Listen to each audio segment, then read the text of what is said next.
एकदा का त्यांना ताब्यामध्ये घेतलं ना हुजूर की मग चलो.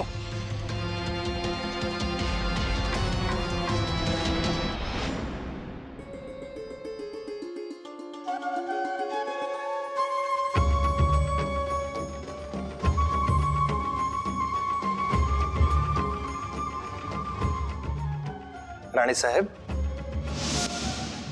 हा. हे काय नाराज आहात?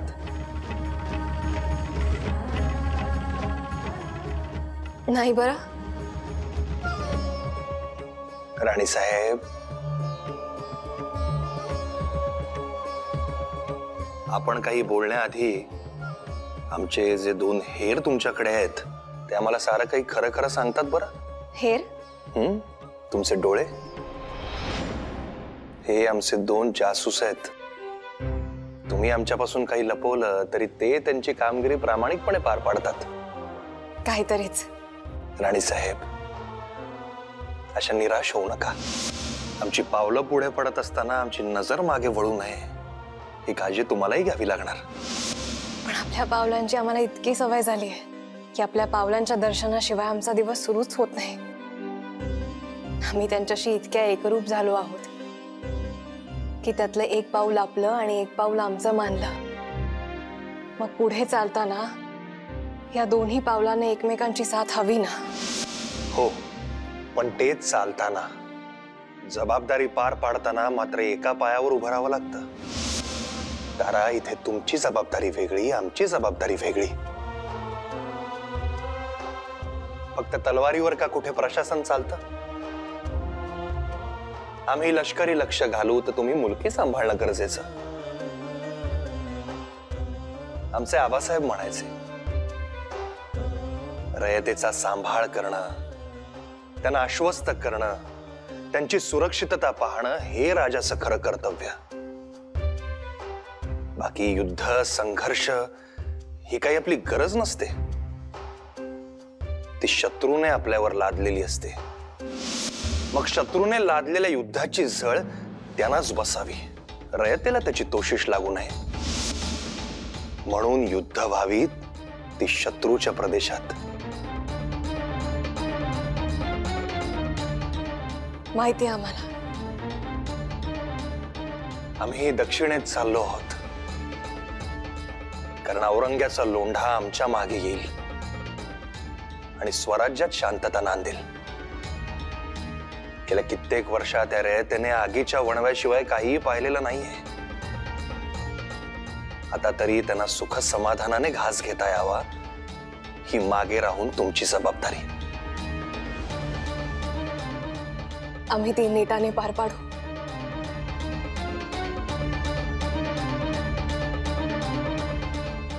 आम्हाला विश्वास आहे. आता आम्ही निश्चिंत मनाने पुढे जाऊ शकतो. आमची काळजी करू नये. आमच्या बरोबर संताजीराव, खंडोबल्लाळ, प्रल्हाद पंत असताना शत्रूची समशेर आमच्यापर्यंत पोहोचू शकणार नाही. तो भरोसा आहे आम्हाला. मात्र आपण आपली काळजी घ्यावी. आमची काळजी तुम्ही इथूनही घेऊ शकता. आमची काळजी वाटेल तेव्हा ठरल्याप्रमाणे आभाळाकडे पहा. तो चंद्रमा तुम्हाला आमच्या सुखदुःखाची गूज सांगेल. आम्ही कधी त्याच्याकडे पाहू तेव्हा तुमचं रूप आम्हाला त्याच्यात सामावलेलं दिसेल.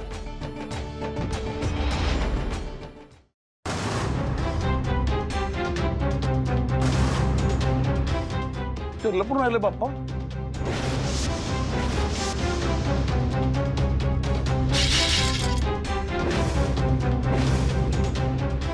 चलो.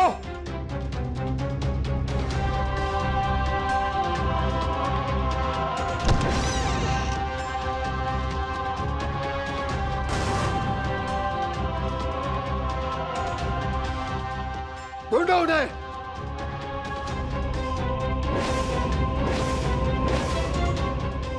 अरे शिवरा, अरे कुठं गायब झाले हे लोक? हजूर, कोई नहीं है यहाँ.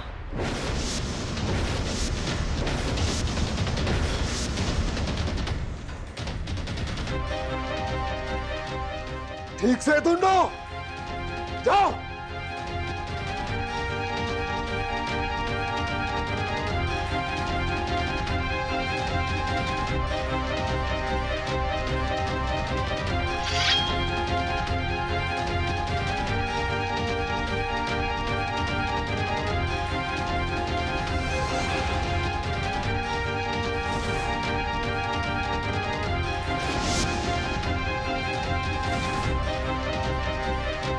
तिमण्णा, कहाँ है वो? काय कळत नाही, कुठं तरी हवेत गायब झाले हो. हम बताते हैं वो कैसे और कहां गायब हो गया.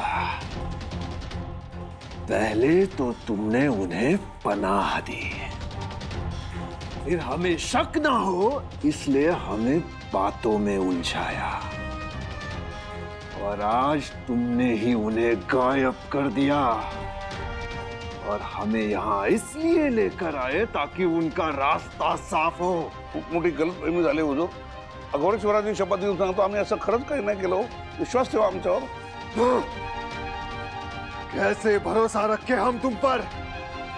तुमने अगर हमें सही वक्त पर आगाह किया होता तो आज तुम पर ये नौबत नहीं आती. अब हम अलीजा को क्या जवाब दे? उद्या शपथपत्र देतो की हो, उद्याच देतो.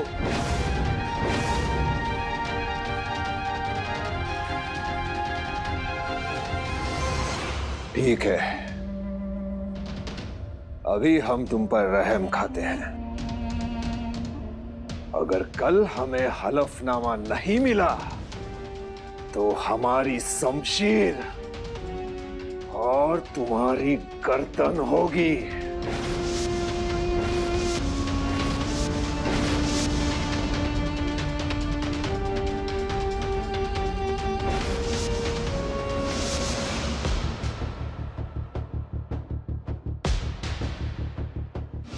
उद्या ही गोष्ट जर औरंगजेबाला कळली ना तर धुळदाणच.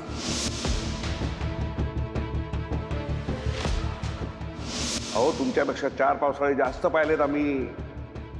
जो काय निर्णय घ्यायचा ना तो विचार करून घ्या.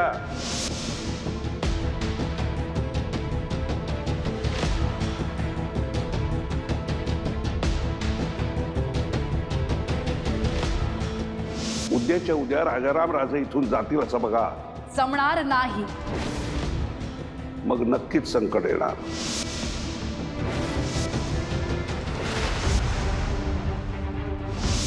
तसं घाबरण्यासारखं काहीच नाही, कारण चेन्नम्मा या राणी आहेत आणि तिमण्णा हा कारभारी.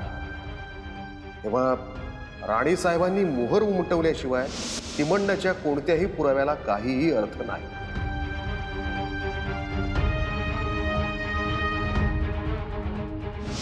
आमची काळजी वाटेल तेव्हा ठरल्याप्रमाणे आभाळाकडे पहा. तो चंद्रमा तुम्हाला आमच्या सुखदुःखाची गूज सांगेल.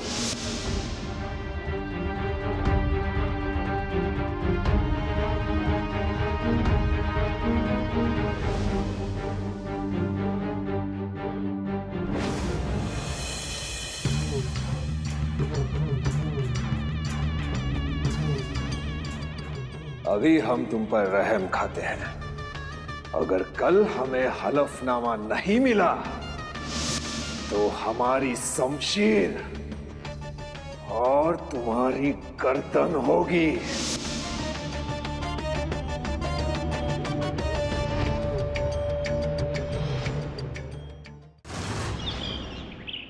युवराज, युवराज, हाय युवराज, सकाळी सकाळी कुठे गेले म्हणते हो मी. अव युवराज, कुठे होता तर कुठे हो तुम्ही? पूजा कोळंबली आहे बघा. हे घ्या, आम्ही पुष्पमाळ घेऊन येतो.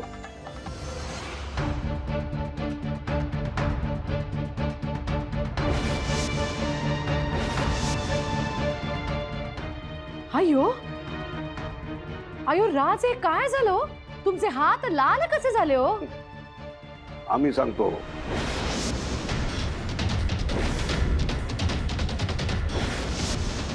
तुमच्या बेताल वागण्यामुळे राज्याचं जे नुकसान होणार आहे ना ते होऊ नये यासाठी खबरदारीचा उपाय म्हणून वापरण्यात आलेलं हे औषध आहे.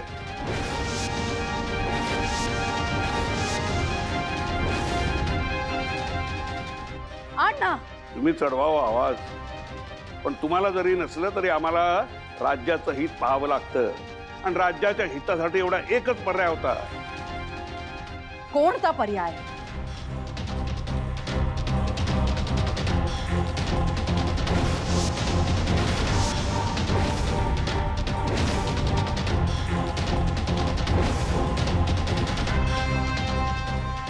तुम्ही हात कापून घेतलेत म्हणून आम्हाला आमचे हात भाजून घ्यायचे नाहीये. त्या शपथपत्रावर आम्ही युवराजांच्या हाताचा ठसा घेतलाय, कळ? अण्णा आता आपल्याला या शपथपत्रावर हुकूम वागावं लागेल. त्यात कुठलीही कसूर आणि हायगाय चालणार नाही हो.